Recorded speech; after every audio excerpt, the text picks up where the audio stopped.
He's from the Princeton Review. Hi, Rob. Hey, good to be back. What should we look for in deciding which schools to apply to? One, and we say this at the Princeton Review again and again, it's all about finding fit. And that fit has to be a great academic fit, a campus culture fit, a financial aid fit, a career services fit. It's basically an environment that you're going to be happy in academically as well as outside the classroom. You actually have a list of 5 mistakes that we shouldn't make in choosing a school. What's the first mistake? Number one, and this might never happen for folks that we're broadcasting to here, but we've seen this happen for many of the students that are going through our queue. Number one biggest mistake, applying to a school because my boyfriend or girlfriend goes to that school.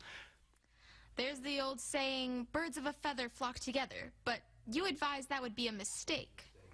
Yes, the second biggest mistake is that idea of a feeder school from your high school, because all of your friends are going from your high school to a particular college, or lots and lots of other students from your school are going to a particular college. Remember, same thing with your boyfriend or girlfriend, this has to be a fit for you, not for somebody else that you like or that you go to school with. Remember, that idea of fit is a very personal exchange, and it's very personal finding that connection between you and a college or university that you're going to be happy in.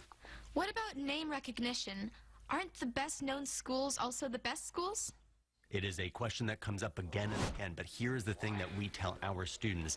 Just because there's great name recognition or brand perception of a particular school doesn't mean that school is going to be a great environment for you academically or otherwise. And even more importantly than that, it doesn't guarantee you a successful future.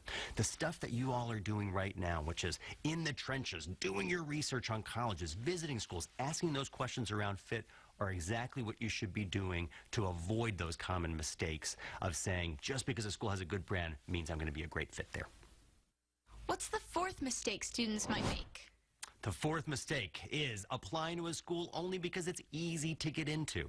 Now remember that when we say at the Princeton Review that there's probably a correct number of applications that you should be submitting in the next year or years. And that number for us is probably 9. 3 of those schools should be reach schools, 3 schools match schools, and 3 schools safety schools. And just to give some definition, those reach schools should be schools that your academics are just a little bit below what they're reporting out as their average. Same for match schools. You're right in the middle, so you're perfectly matched with them academically. And for safety schools, you're a bit above the average of what they're reporting out for those schools. So my point when thinking about that fourth biggest mistake of applying to schools only because it's easy to get into, you should be smart about the spectrum of schools that you're applying to. Never apply to, 9 out of the 10 schools that you're applying to that would be those easy schools to get into. Some of us take the opposite approach and apply to a school simply because it's not easy to get into.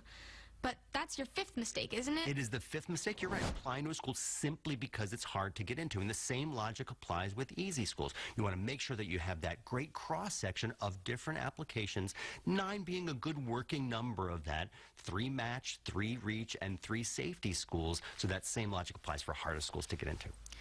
Do you have any other final advice?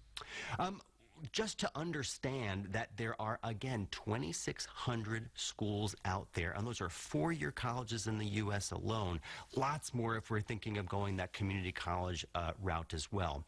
Folks, there's no excuse that those 9 or 10 or 11 schools that we're going to be applying to in the next year and years should not be great fits for us academically, campus culture, financial aid, career services, all of the parts of fit.